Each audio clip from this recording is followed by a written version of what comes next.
one thing I would like to explore on the theme of being this atomic bundle of energies that's rivering and evolving and dancing is one of the teachings of yours that really resonated with me, that goes back to being quite distinctive to traditional yoga teachings on renunciation, is around the concept of pratyahara, which in yoga they generally teach as sense withdrawal. So you introvert your senses, you close your eyes, you close your ears, and through that you're better able to go within and experience consciousness. Your teaching for me was radical on that topic, which was pratyahara as using your senses as radars to the present moment. So sounds bring you to in the present moment, sights bring you into the present moment, smells bring you into the present moment. So I'd be really interested in hearing you develop on this theme with regards to sex, because with sex you have all of the senses to explore, and as you allude to, you also have subtle energies within you that can dance with another person through sex. So how would you guide us to use that kind of awareness, conscious practice to experience sex in a different way to maybe we're used to, where we're more trapped in our mind, thinking of our conditioning, thinking of how we look, thinking of how we should be, or whatever it might be? Totally. That's a great question. And I'd love to come back to the first point about pratyahara, because there's a seed of truth in its original framing. And that is that in the first instance, pratyahara serves us to draw into the point of stillness and spaciousness and contemplation, so that we come into an engaged state that is free of distractions. The challenge with this is that's not the end goal. It's actually a launching space. It provides us with the ability to acquire a state of poise, which is disentangled from our conditions. Once we acquire that, if we continue to perpetuate that, we actually generate a state of isolation, and we perpetuate separation, which means that as a yoga practitioner or a seeker of truth and awakening, if you base your ideal of finding greater liberation in pratyahara in its original framing, and you perpetuate that, you inadvertently thwart your ability to be fully integrated, to be fully alive, to be fully present, to fully realize oneself, because all of this is a play of consciousness. And if we acquire first that point of poise and stillness, we then have lucid presence. We have a clear light of being, which means we're not seated in the mind, just like you commented on, that all too often individuals are coming to the sexual experience, to each other for a sexual act that is seated in the conditions first. So they haven't arrived at that place that is pure and free and untainted and untethered, because actually that place is completely untethered.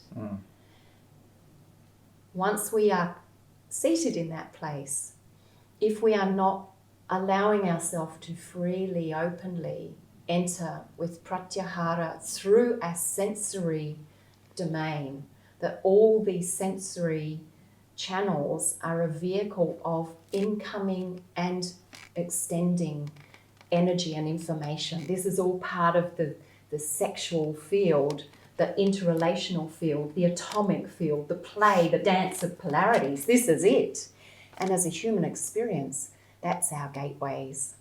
So if we are seeking to embrace our sexuality in correspondence with awakening, then working with that synergistic relationship of seated presence, pure pratyahara first as a vehicle to open and enter in a pure way, to be so completely receptive and surrendered that every single atom of our being is alive, engaged, awake, is ready to be here to what is here.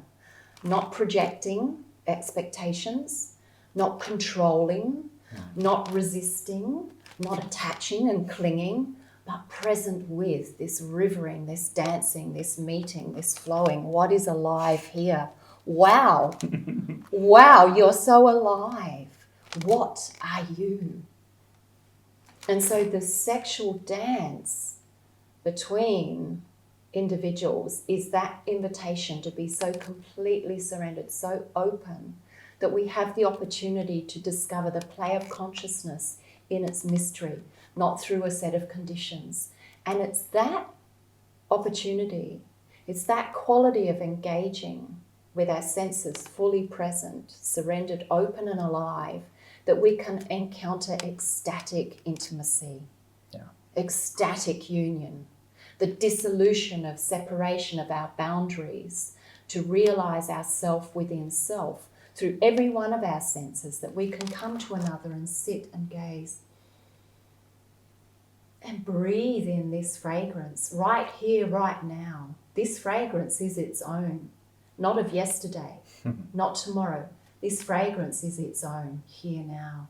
Your fragrance I have not met before this moment. How exquisite this is right here, right now. The light, the play of shadow and light, of form and space, of scintillating energy that is visually, tantalizingly here. I have never experienced this before. I know you not, but in this moment. And yet in this moment, by receiving you fully, I know you truly.